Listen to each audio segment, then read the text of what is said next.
not having enough money is causing you to be in a position where you're giving your children away. And there are lots of, I mean, if you think about how many people there are who might terminate their pregnancy because they don't have enough money.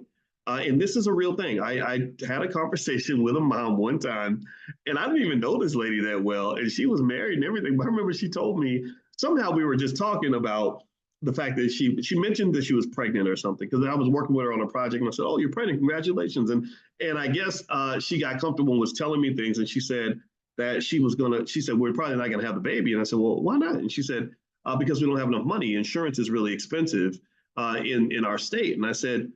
And so I remember sitting there and I was thinking to myself, I said, you know what? This is none of, I was thinking to myself, Boyce, this is none of your business. You're not even supposed to say anything. But then there's other part of me where God is saying, no, you're supposed to intervene here because something bothered me about, again, I don't believe in telling anybody what they should do, but something bothered me about the idea that this child was not going to live just because their mother didn't have an extra $300 a month for insurance, right? I just think that's a pretty heavy, pretty painful trade-off. Because I was like, is there any other reason that you're not going to have the baby other than the insurance money? She said, no, it's the cost of insurance.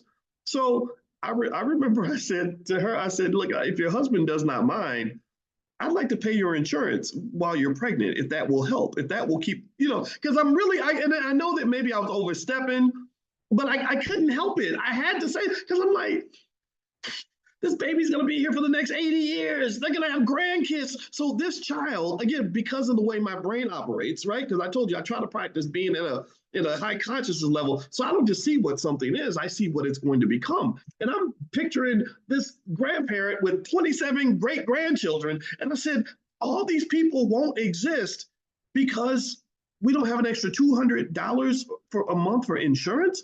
That don't seem right. So that's what I did. I offered to pay the insurance and I did.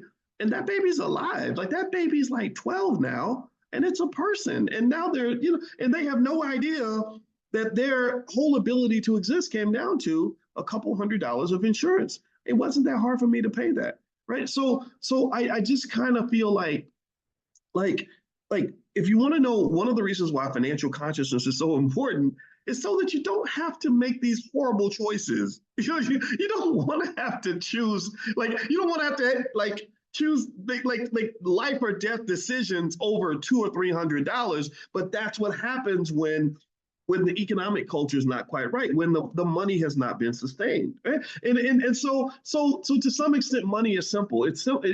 There are ways to look at money where you can see it as being very simple, like water or oxygen. Water is not complex. Water is not a big deal. But if I took the water out of your house and you had no water for the next 6 months, then it becomes a very big deal. Right? If someone evil says, I'm not going to give you any water unless you do this for me and this, steal for me and kill for me and whatever. A lot of us might be stealing and killing because water matters. Or if they took the air is not a big deal. We don't even think about air. But if somebody takes it away, then you would do anything to get it back. So money is kind of the same way. Money is not really that important to be honest. At least again, I'm being biased here. This is my perspective. I don't think money is that important. It really isn't. But it is when you ain't got it. Do you understand? And so when I look at this young lady, I feel so bad for her. The inner father in me kicks in because I'm sitting there thinking, dang, I start asking all the questions that just make people mad at me because I'm like, number one, I'm like, where's your daddy? And and then she said, the dads. She said, the dads won't help. I'm like, who picked the dads? Why are we picking these men as our dads? That's the culture. That's the culture is that because we're again, people that say, okay, let's plan, let's really teach our kids how to choose the right mate. Let's do the work in terms of mental health so that we don't pick mates based on deficiencies. Because if you have a deficiency, then yeah, you're gonna go along with anybody who makes you feel good in the moment because you are self-medicating through things, maybe perhaps through liquor, drugs, sex, or whatever. You're self-medicating because you've never gone through the healing process to heal the pain. Well, the problem when you haven't done the work to heal is that it will cause you to go through life and make a bunch of really horrible choices because you're constantly overcompensating for something that should have been given to you when you were young. So this all connects, though. This all connects. And I want you to understand the connection. This is not about just feeling better. This is really about being better, being in a better situation. So let me kind of let me sort of analyze some of this really quickly. Okay. So first we talked about the financial anxiety, right? That's what I saw. I saw a lot of anxiety from this woman because she's having to make a horrible choice of giving her kids away because she doesn't feel stable enough. And I also heard the words me and I a lot in the conversation, which was interesting to me. Like she said, I need to get myself together. I need to focus on my education. I need this and me need that. It was kind of like that.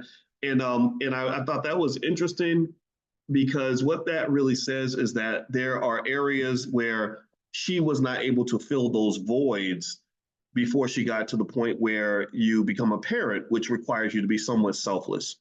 And I think that we live, and I'm not criticizing her. I'm just mentioning this as what I perceive based on what I saw, is that I think that we do have a society where the words me and I are used a lot, and I don't know if we hear the words we enough or they. They, my kids, need me to put myself to the side so I can focus on them.